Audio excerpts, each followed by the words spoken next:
Welcome to the Slop Temple. We pray this video helps.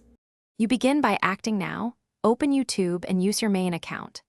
Clear Shorts watch history so the algorithm loses recent signals and remove Shorts-related searches. Pause watching any new short clips. You must stop feeding the model. Then disable autoplay. This prevents immediate jumps to short-form content. Once done, make sure your home feed has at least 10 long-form videos you deliberately watch. That teaches YouTube a different preference. These steps change input quickly and set the stage for deeper settings. Next, change how you interact.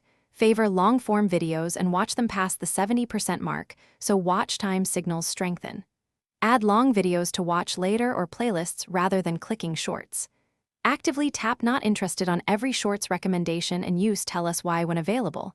This trains the system. Subscribe and like long-form creators you want to see and comment sparingly but meaningfully. Over weeks, these consistent actions reweight recommendations toward longer content and away from shorts. To finish, audit your recommendation settings.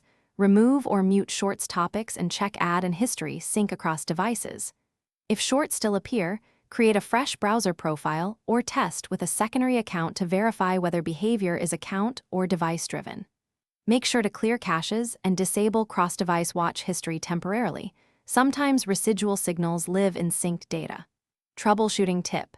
If changes fail after 2 weeks, export your subscriptions and start a clean account.